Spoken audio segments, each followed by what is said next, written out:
तो मैं अभी आपको ग्रुप 15 ऑक्साइड्स मैं बताऊंगी आपको। तो ऑक्साइड्स में आपको मैंने पहले कुछ इसके बारे में बताया नहीं है, जैसे हाइड्रेट के बारे में बताया गया था ना, तो ऑक्साइड के बारे में कुछ बताया नहीं है। सो राइट इट डाउन प्लीज, लिख दो।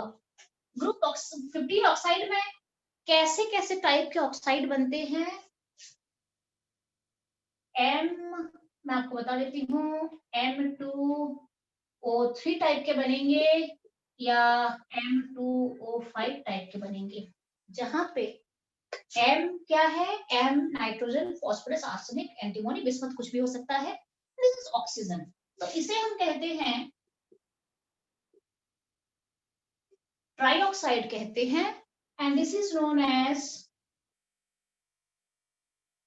पेंटाऑक्साइड। ठीक है, तो अगर कभी ग्रुप 15 एलिमेंट्स ऑक्साइड बनाते हैं तो आइदर ट्राइऑक्साइड बनाते हैं या फिर पेंटाऑक्साइड बनाते हैं। अच्छा, तो अब ये इसमें क्या होता है, ये जो ऑक्साइड है, ऑक्साइड का एसिडिक प्रॉपर्टी का ऑर्डर पूछा जाता है। तो ऑक्साइड का एसिडिक प्रॉपर्टी आपको मैंने बताया था, याद करो, आपको मैंने बताया था basic property of oxide and acidic property of oxide. मैंने पहले ही दिन जब आपको मैंने इसके बारे में बताया था ना, डिटेल में स्टार्टिंग इंट्रोडक्शन जो क्लास थी उसमें बताया था, याद करो। तो सबसे पहले चलते हैं बेसिक, सबसे पहले एसिडिक ले लेते हैं, मोस्टली एसिडिक का ज्यादा क्वेश्चंस आते हैं। तो acidic property, just a minute.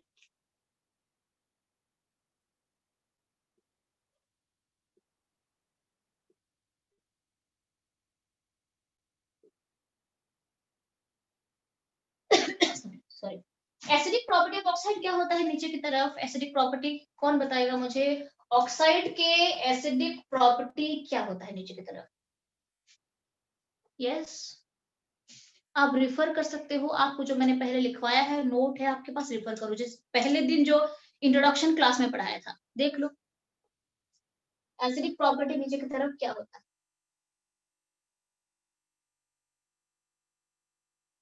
Please all of you. Ma'am decrease. Acidic property decrease होता है नीचे की तरफ, क्लियर है? अच्छा, सो राइट डाउन डिक्रीज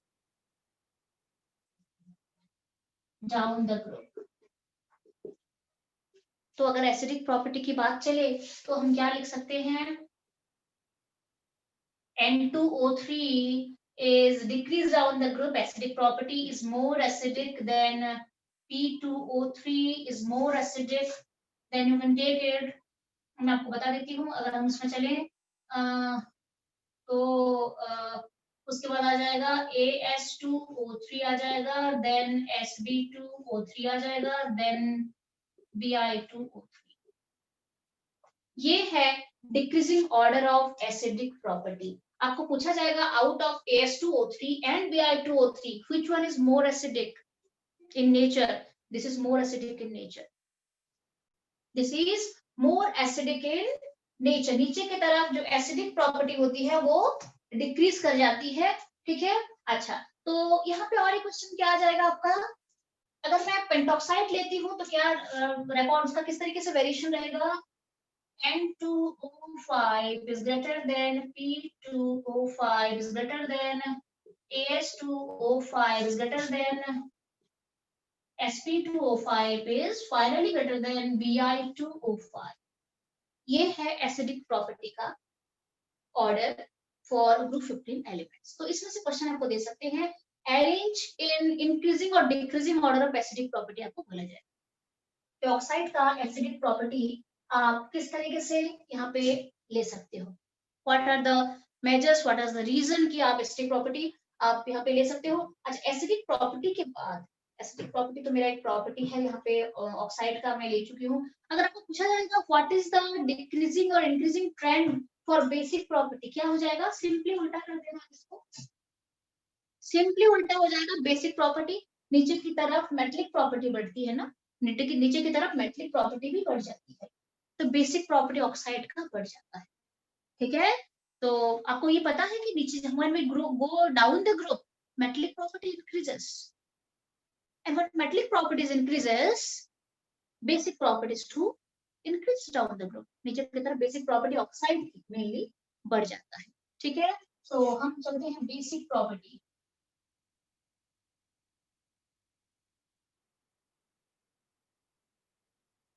क्या हो जाएगा, इंक्रीज डाउन द ग्रुप।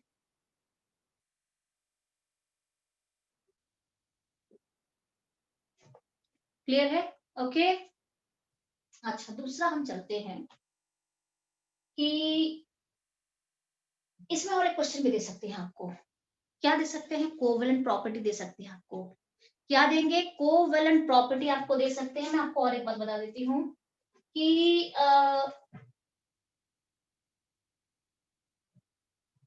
क्या आपको ये पता है ना कि बेसिकली यहाँ पे मेरा N2O3 आ रहा है, N2O5 आ रहा है, P2O3 P2O5, तो ठीक है। ओके, तो हम एक काम करते दूसरा पॉइंट पे चलते हैं, अभी सीधे दूसरे पॉइंट पे चलते हैं। एसिडिक प्रॉपर्टी डन हो गया है मेरा ऑक्साइड का। बेसिक प्रॉपर्टी ऑफ ऑक्साइड के लिए इंक्रीजिंग डाउन द ग्रुप मैंने बता दिया है। आप जितना ग्रेटर देन सिंबल है आप उसको उल्टा करके लिख देना। This will be less than चलेगा, इसके लिए लिख पाओगे या मुझे लिखवाना है? चलो मैं लिखवा देती हूँ, कोई नहीं।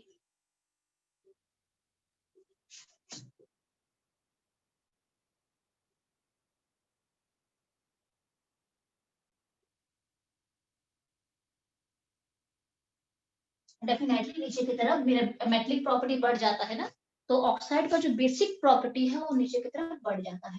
So this is the order for increasing order of basic property. Done है? ओके, तो ये आप लिख देना। यहाँ पे भी आपको समझ में आ चुका है, आपको ऑर्डर बोलेंगे आप लिख देना। अगर आपको पूछा जाएगा out of P2O3 and Bi2O3 which one is more basic, yes this is more basic, which one is more acidic, yes this is more acidic, acidic के लिए मैं यहाँ पे चली जाऊँ। तो ये सारे ऑर्डर आप नोट डाउन कर लो। सीधे मैं इसके बाद आपको लेके जा रही हूँ, will go to group 15 halides. इसे जल्दी से लिख दो।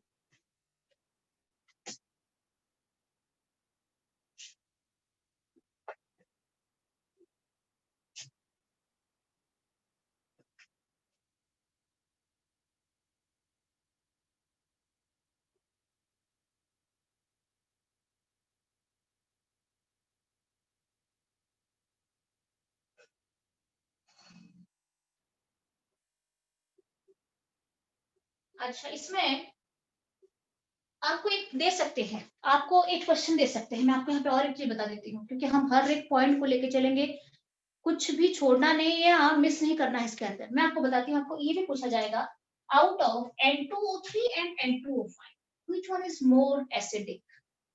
ध्यान रहे, N2O5 और pentoxide is more acidic than trioxide। Please write it down।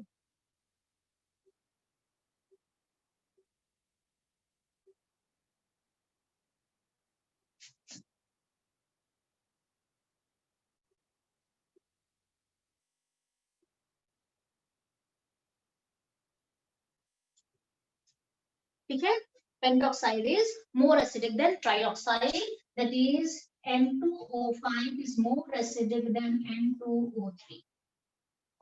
कहीं ऐसा क्वेश्चन आता है तो आप इसे लिख सकते हो।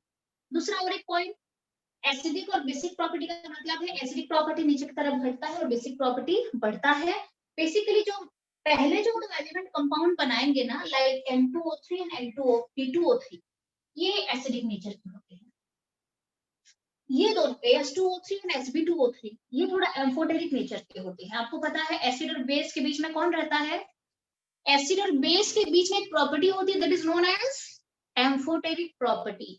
तो ये पहले के दो एसिडिक हैं, बीच के दो एम्फोटेरिक नेचर के हैं, and the third one is basic nature का हो जाएगा।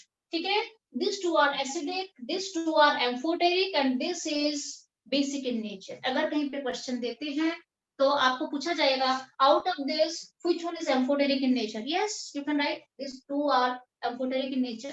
ठीक है, और ये पॉइंट मैंने यहाँ पे लिखवा दिया है। So everything done about oxides. हम चलेंगे हाइलाइट में चलेंगे। सो प्लीज इसे नोट डाउन करो, मैं अभी रब करूंगी इसे।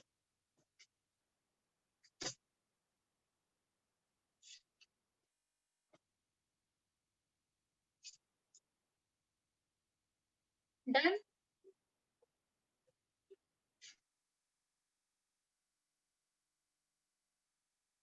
हो गया मैम। ओके ओके,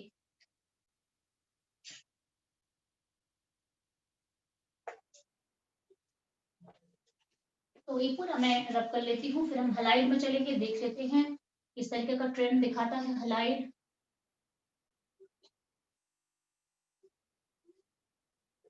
देखो ये जो आपको पढ़ा दिया गया है ना, आपका लगभग सारा हो चुका है। अब हमें जो पढ़ना है वो स्पेशली जो होता नहीं है कि कंपाउंड फॉर्मेशन करेगा, इसके बारे में N2 पढ़ना है, NH3 पढ़ना है, HNO3 पढ़ना है, उसके फिजिकल प्रॉपर्टी, केमिकल प्रॉपर्टी, इन सब के बारे में जानना है, और रेजोनेंस स्ट्रक्चर बताऊंगी मैं। तो फॉस्फोरस में आएंगे तो क्या क्या पढ़ना है, फॉस्फोरस में टाइप्स पढ़ना है, white phosphorus, red phosphorus, black phosphorus क्या होते हैं उसके बारे में जानना है। फिर PS3 फॉस्फाइन क्या होता है, और फिर हमें पढ़ना है PCl3 PCl5 जो हैलाइड्स है उसके बारे में जानना है, और लास्ट में ऑक्सो एसिड्स के बारे में पढ़ना है। That's done. उसके बाद ये टॉपिक जो है ग्रुप 15, आप फिर भी देख लो कितना लंबा टॉपिक है, देख रहे हो ना ग्रुप 15। मैनी थिंग सुनो। और दूसरी और एक अच्छी बात क्या है बता दूं आपको, जो ट्रेंड मैंने ग्रुप 15 के लिए पढ़ा दिया है, द सेम ट्रेंड आप ले जाना बाकियों के लिए भी, रीजनिंग ले आना।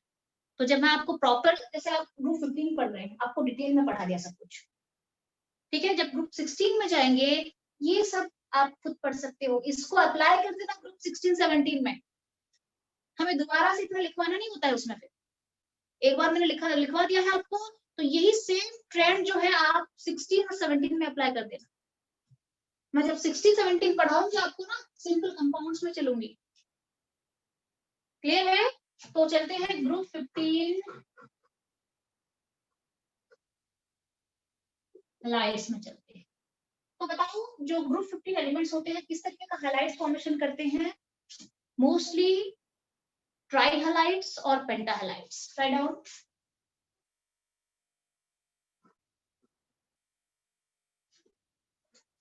ठीक है, ये ट्राई हैलाइड बनाते हैं या फिर पेंटा हैलाइड बनाते हैं।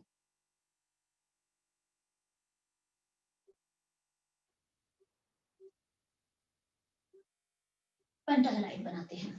अब जो ट्राई हैलाइड और पेंटा हैलाइड बनाते हैं, बेसिकली मैं आपको बता देती हूँ, इसमें एक एक्सेप्शन क्या आता है कि सारे जो है ट्राई हैलाइड भी बनाते हैं, जैसे कि ये अगर बनाएगा तो NCl3 PCl3 ASCl3 लिख लेते हैं सारा, हाँ, SbCl3 एंड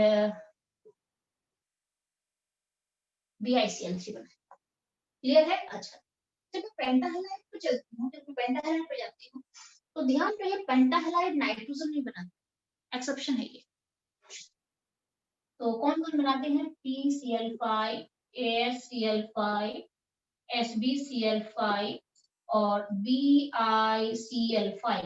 एक्सेप्शन क्या है? नाइट्रोजन। ये नहीं बनता है। एक्सेप्शन NCl5 फॉर्मेशन नहीं होता है। इसका रीजनिंग पूछा जाता है, what is the reason NCl5 नहीं फॉर्मेशन होता है, बाकी सारे फॉर्मेशन होते हैं। ट्राई हैलाइड में सब कुछ बनता है, पेंटा हैलाइड में नाइट्रोजन पेंटाक्लोराइड जो है वो नहीं बनता है। What is the reason? और Ma'am, due to small size. Due to absence of d orbital. absence of d orbital, simply absence of d orbital. Absence of d orbital. NCl5 is not formed,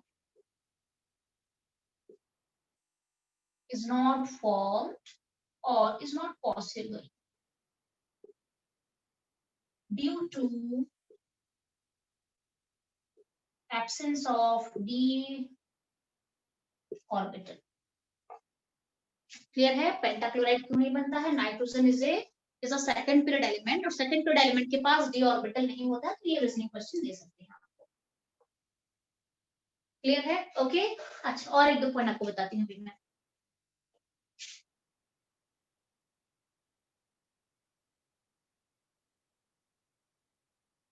अच्छा,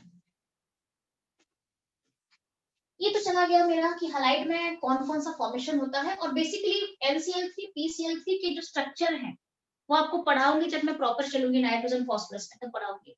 पढ़ेंगे उसका angle वगैरह कैसा है, किस तरीके का जाता है, सब पढ़ेंगे, ठीक है। और जो PCl5 होता है ये अनस्टेबल होता है, PCl3 थोड़ा स्टेबिलिटी लेता है। यहाँ पे जो आपने ये सुना होगा, PCl5 में एक्सियल बॉन्ड होते हैं, इक्वेटोरियल बॉन्ड होते हैं, सुना है? Yes, ma'am. Previous year करा था. अच्छा अच्छा, अभी आपको याद नहीं होगा, अगर मैं पूछूं कि what is the hybridisation of PCl3 and what is the hybridisation of PCl5, can you please tell me? चलो प्लीज टेल मी। थोड़ा हाइब्रिडेशन वगैरह आपको कहा था मैंने, जब आप पी ब्लॉक पढ़ रहे हो तो बॉन्डिंग चैप्टर एक बार रिवाइज करके आ जाना 11 का। Anybody? What are the MSC3 का. PCl3 का क्या है, कौन सा हाइब्रिडाइजेशन है? Yes, sp3 sp3 hybridization. Very nice, very good. This is sp3d. this is sp3d hybridization. And इसका शेप क्या होता है, ऐसे ही बाद में करेंगे, इसे सारा करेंगे। PCl5 का मुझे प्लीज बता दो, ये तो हाइब्रिडेशन आपने बता दिया है, ये चला गया, ठीक है, sp3 में चले गए हम। इसका शेप क्या होता है PCl3? Pyramidal. Pyramidal. Very nice, it's a pyramidal shape. And what is PCl5? Trigonal. Trigonal. It is trigonal what? Bipyramidal. Bipyramidal. Yes.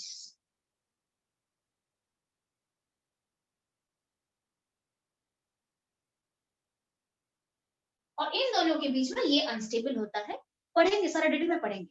इसके जो एक्सियल बॉन्ड है लेंथी होते हैं, इजीली टूट जाते हैं, एंथैल्पी कम होता है उसका, और easily it gets converted to PCl3। Clear है? तो ये थोड़ा बहुत आपको आज बता दिया है कि हैलाइड को अगर पढ़ते हैं और NCl3 से भी ज्यादा क्वेश्चन बेसिकली आता है, तो PCl3 और PCl5 को लेके ज्यादा क्वेश्चन देते हैं, ठीक है।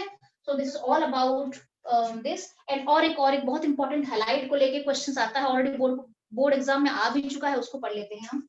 तो मैं ये वाला जो पोर्शन है ये मैं पढ़ने जा रही हूँ। Okay, now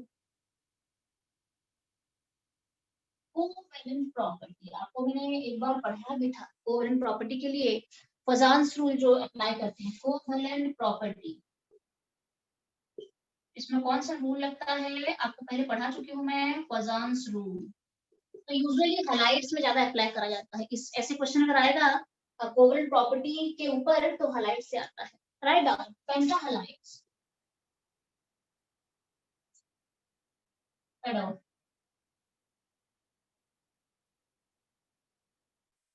are more covalent than trihalides. ट्राइहलाइड से पेंटाहलाइड ज्यादा कोवलेंट होता है। फॉर एग्जांपल मैं ले लेती हूँ BiCl3 ले लेते हैं एंड BiCl5 ले लेते हैं। पूछा जाएगा out of this two which one is more covalent in nature, तो pentahalide are more covalent than trihalide, that means ये ज्यादा कोवलेंट हो जाएगा। कोवलेंट क्यों हो जाएगा? कोवलेंट में कौन क्या कोवलेंट प्रॉपर्टी क्या कहता है? इसमें इसका ऑक्सीडेशन स्टेट है +3 और इसमें है +5, ठीक है। तो कोवलेंट प्रॉपर्टी फजान्स रूल क्या कहता है? As the size of cation decreases, cation का साइज जितना डिक्रीज होता जाता है उसकी पोलराइजिंग पावर उतनी बढ़ती जाती है और कोवलेंट प्रॉपर्टी बढ़ता जाता है। तो Bi+5 और Bi+3, Bi के ऊपर 3+ चार्ज है और यहाँ पे Bi के ऊपर 5+ चार्ज है।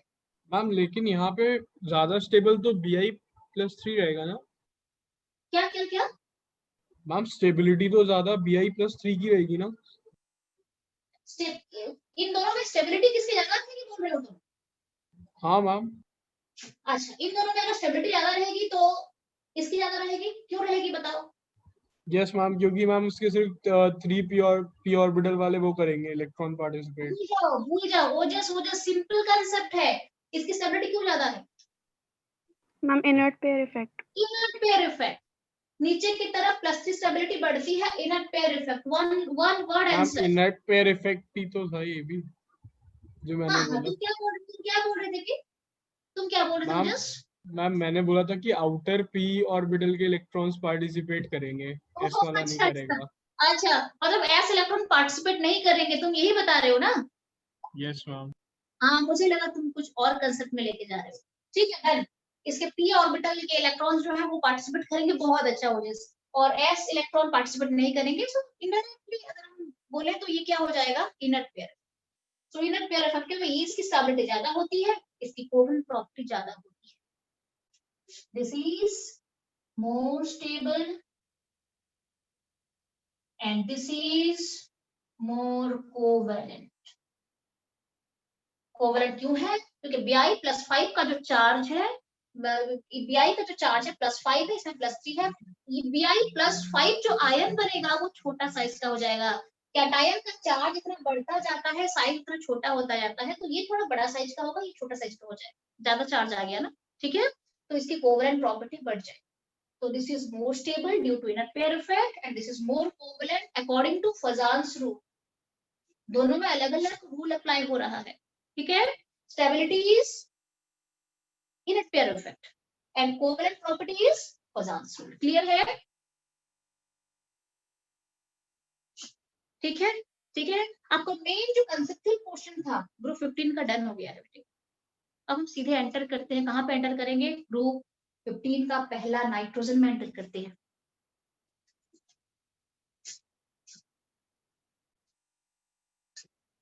ये अगर आप सबने लिख दिया है तो इसे रब करूं मैं? यस,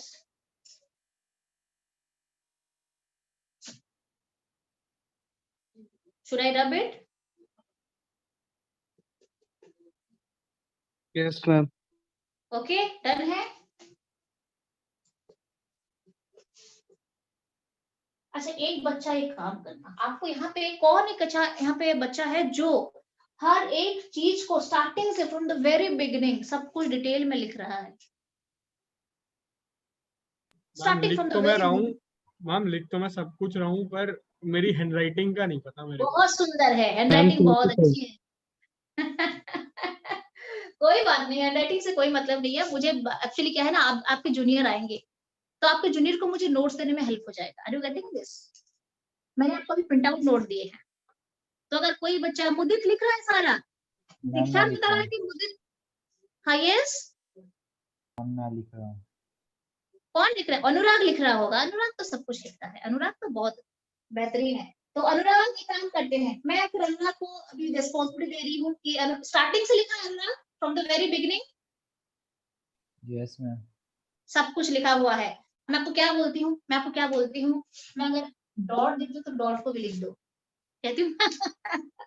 ठीक है, तो कोई बात नहीं। बाकी बहुत बच्चे सनोवर भी लिखती होगी, बट सनोवर थोड़ा एब्सेंट हो जाती है बीच बीच में ना, और उसके नेटवर्क इशू रहते हैं। ठीक है, तो बाकी ये सब आप लिख के रखिए, मैं अगर रिक्वायरमेंट होगा तो आपको बताऊंगी। ठीक है, और दीक्षांत बार बार बोले जा रहा है कि मुदित सब कुछ नोट डाउन करता है, मुदित सब कुछ नोट डाउन करता है, मुदित सब कुछ नोट डाउन करता है क्या?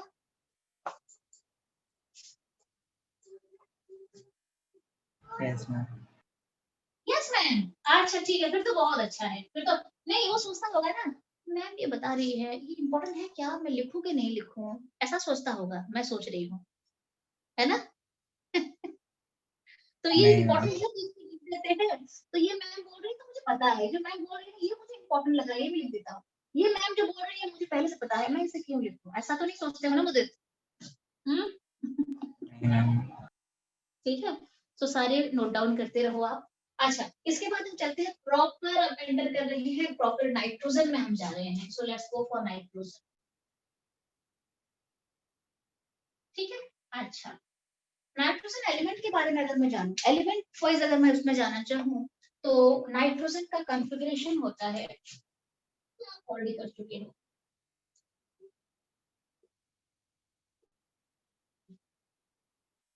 तो इसके पास एक हाफ फिल डी होता है,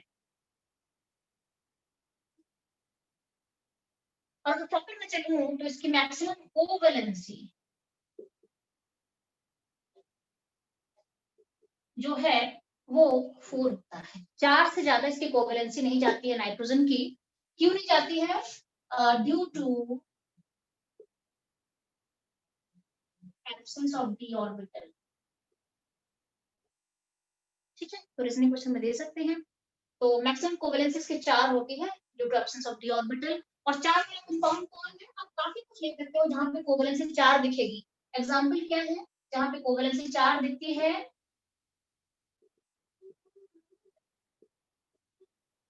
ये कुछ एग्जांपल्स हैं जहां पे इसमें कोवैलेंसी 4 दिखती है, N2O5 NH4+, सो ठीक है। तो ये हो गया नाइट्रोजन का बेसिक प्रॉपर्टी हो गया कि क्या क्या किस तरह का कॉन्फ़िगरेशन होता है और कोवैलेंसी क्यों नहीं दिखाता है 4 से ज्यादा एंड ऑल। ठीक है, और इसकी एंथैल्पी वगैरह पहले पढ़ा हुआ है आपने, क्या आयनाइजेशन एंथैल्पी थोड़ा सा ज्यादा होता है क्योंकि हाफ फिल्ड पी ऑर्बिटल और, ठीक है। अब हम चलते हैं एनोमलस प्रॉपर्टी। पहले से आपको पढ़ा चुकी हूँ तो मैं पूरा यहाँ पे नहीं करवा रही हूँ। एनोमलस प्रॉपर्टी आपको मैंने पहले पढ़ाया हुआ है। So anomalous property, nitrogen is the first element of this group, group 15 element, और ये इसके पास डी ऑर्बिटल नहीं है, इसका साइज सबसे छोटा है, इसकी इलेक्ट्रोनेगेटिविटी सबसे ज्यादा है, इसकी आयनाइजेशन एंथैल्पी सबसे ज्यादा है, ठीक है, और ये सेकंड पीरियड से बिलोंग करता है। दैट्स व्हाई जो नाइट्रोजन है ये थोड़ा डिफरेंट बिहेवियर दिखाता है as compare to other group elements known as anomalous property. तो एनोमलस प्रॉपर्टी, जिस टाइम आपको मैंने एनोमलस प्रॉपर्टी के बारे में पढ़ाया था आपको मैंने करवाया था, एनोमलस प्रॉपर्टी लिखवा दिया था प्रॉपर। Yes ma'am. लिखवा दिया था, तो आप एक खुद पढ़ सकते हो anomalous property. Yes ma'am. Nitrogen differs from other group elements. Nitrogen differs from other group elements due to what? इसको कहते हैं एनोमलस प्रॉपर्टी। क्या क्या है? स्मॉल साइज, आप लिख देना, खुद से लिख देना अगर if you want to write please. Second,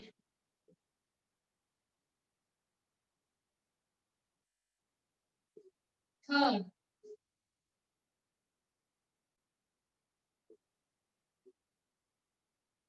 D orbital, ठीक है। अच्छा, इसके अलावा और अगर आता है तो इसमें क्या आता है कि नाइट्रोजन, और एक पॉइंट पे चलते हैं बिकॉज अब मैं पढ़ा रही हूँ तो पढ़ा ही देती हूँ। नाइट्रोजन can form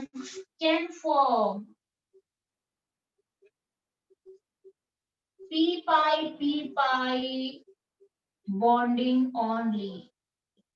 इसके पास डी ऑर्बिटल नहीं होता है, तो नाइट्रोजन के पास p pi बॉन्डिंग होता है, जैसे कि ट्रिपल बॉन्ड नाइट्रोजन का ट्रिपल बॉन्ड, आप एग्जांपल दे सकते हो, p pi बॉन्डिंग है ये, क्लियर है। तो यहाँ पे ये p pi बॉन्डिंग दिखा सकता है, जिससे नाइट्रोजन के पास p pi बॉन्डिंग हो जाता है, और ये d pi बॉन्डिंग या p pi बॉन्डिंग नहीं दिखाता है, cannot form p pi bonding, ये p pi बॉन्डिंग नहीं दिखा सकता है क्योंकि इसके पास d ऑर्बिटल नहीं है, क्लियर है, ठीक है। ये कुछ प्रॉपर्टीज है एनोमलस प्रॉपर्टी के अंदर आ जाते हैं, और भी आप ले सकते हो, और बहुत कुछ है इसके अंदर। अगर लिखूं मैं तो इसके पास हाई एंथैल्पी है, इलेक्ट्रॉन गेन एंथैल्पी है, सॉरी हाई आयनाइजेशन एंथैल्पी है, वो मैं पॉइंट बना सकती हूँ, हाई पोलराइजिंग पावर है वो पॉइंट बन सकता है, high charge to radius ratio है वो पॉइंट बन सकता है। So these are some points that is responsible for the anomalous property, ठीक है। अच्छा, एक प्रॉपर्टीज में और भी एक इसमें और भी एक पॉइंट पढ़ा जाता है कि ये तो एनोमलस प्रॉपर्टी हो गई, ये रीजन है जिसके वजह से ये एनोमलस प्रॉपर्टी दिखाता है, और एक पॉइंट क्या आता है कि ये बाकियों से अलग कैसे है, बाकियों से अलग कैसे है, तो क्या लिखोगे इसमें आप, क्या है? Nitrogen is a gas, rest are solids, yes. आपको पूछा जाएगा ये बाकी, ये तो ठीक है, एनोमलस प्रॉपर्टी मैंने बता दिया। एनोमलस प्रॉपर्टी का मतलब होता है ये क्यों डिफरेंट बिहेवियर दिखाता है, उसका रीजन मैंने यहाँ पे करवा दिया आपको, व्हाट आर द रीजंस कि ये एनोमलस प्रॉपर्टी दिखाता है। अब आपको पूछा जाएगा ये बाकियों से किस तरीके से अलग जाता है, कैसे अलग है। सबसे पहला पॉइंट क्या बोलो कहोगे आप? इट इज डायटोमिक, सबसे पहला point it is diatomic, rest of polyatomic. आप लिख रहे हो point, so let me go here, मैं इसको रख लेती हूँ। क्या एनोमलस प्रॉपर्टी डन है? मैम थर्ड पॉइंट से छोड़ देना। थर्ड पॉइंट से छोड़ देंगे, चलो छोड़ो, मैं इसको यहीं से रख कर लेती हूँ। इसके बाद हम छुट्टी करेंगे, और कमिंग क्लास आपको मैं फिर लेके चलूंगी। आप कमिंग क्लास थोड़ा नोट्स रखना, क्योंकि देखो जो प्रिपरेशन है ना और प्रॉपर्टीज है प्रॉपर कंपाउंड वाला, ये आपको टिक करवा दूंगी, बुक से पढ़ लेना, क्लियर है ना? Okay, you can go through. अच्छा, अब हम चलते हैं, द नेक्स्ट पॉइंट क्या था मेरा,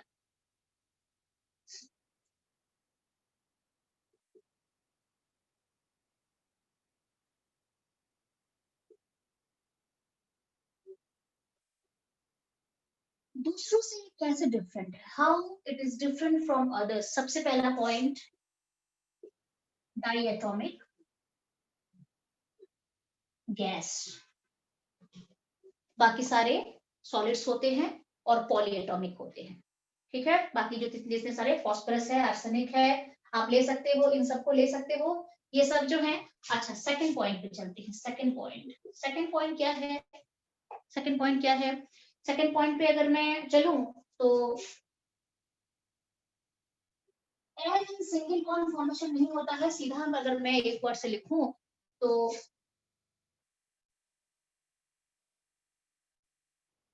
doesn't show catenation, while others do। Second point of difference अगर मैं मानूं तो, ठीक है। अच्छा, अब हम चलते हैं थर्ड पॉइंट पे चलते हैं। थर्ड पॉइंट पे जस्ट मिनट, आपको पूरा डिटेल बताती हूँ मैं अभी।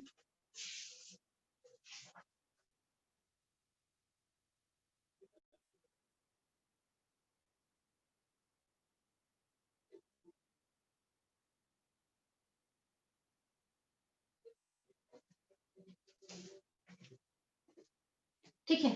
अच्छा, ये ट्रिपल बॉन्ड बनाता है, ट्रिपल बॉन्ड। और मल्टीपल बॉन्ड लिखो ना, सबसे बेस्ट है मल्टीपल बॉन्ड।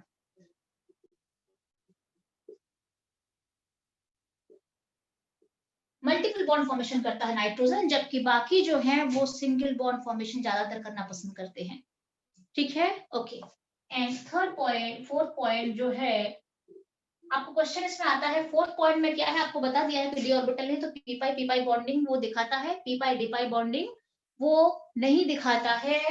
तो यहाँ पे हम ये लिख सकते हैं कि due to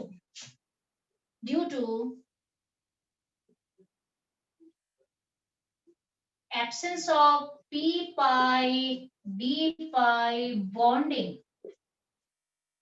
or you can call it due to absence of p pi d pi bonding, आप बोल सकते हो इसको। या फिर आप अगर इसे कहो due to absence of d orbital आप लिख सकते हो, absence of d orbital, please note it down. हाँ,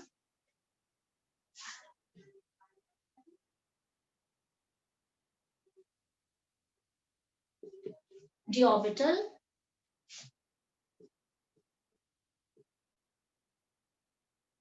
ये जो कंपाउंड है इज नॉट पॉसिबल, ठीक है। तो इसके ऊपर इसमें क्वेश्चन देते हैं। क्वेश्चन कैसा आ जाएगा, बिकॉज डी ऑर्बिटल नहीं है तो R3n double bond O formation possible नहीं है।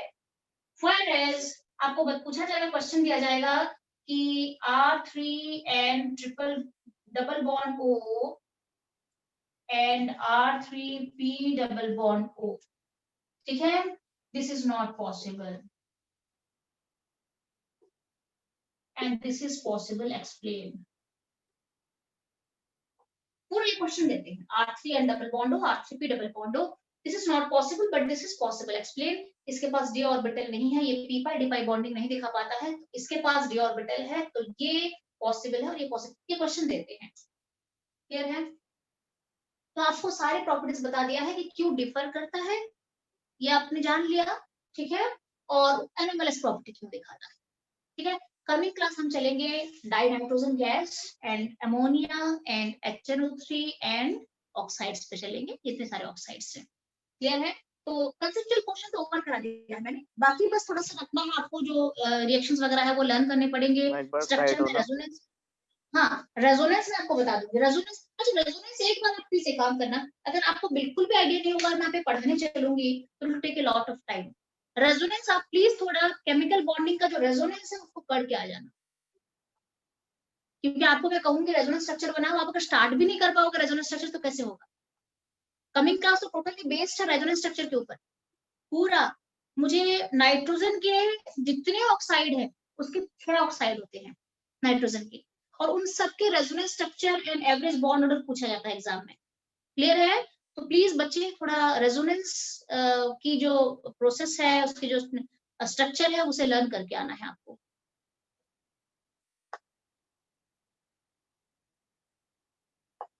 ठीक है, क्लियर है? ओके, तो these are the I mean जो भी आज आपको पढ़ाया गया है इसे एक बार रिवाइज भी कर लेना और रेजोनेंस पढ़ लिया। ठीक है, काफी टाइम हो चुका है, मैं लीव करना चाहूंगी, करूँ लीव? यस, खत्म करें मैम क्लास खाना अभी? खाना है। हाँ, खाना तो मुझे भी बहुत भूख लग रही है और आप सब तो बच्चे हो, आपको और भी ज्यादा भूख लग रहा है ना? लीव करूँ मैं? Yes ma'am, bye ma'am. Okay ma'am, ma'am, ठीक है? Thank you. Okay okay okay okay. और वैसे आप सबकी शाम को क्लास है, छुट्टी है? मैम टेस्ट टेस्ट है मैम। टेस्ट है, टेस्ट तो देना है, टेस्ट तो देना है। और आप देखो इस बार केमिस्ट्री टेस्ट आपने नहीं दिया है, इनफैक्ट मैंने बनाया ही नहीं है, कोई बात नहीं। और बाकी एंट्रेंस की क्लास है, तो एंट्रेंस का कोऑर्डिनेशन का फॉर्म मैं अभी सेंड करती हूँ थोड़ी देर में।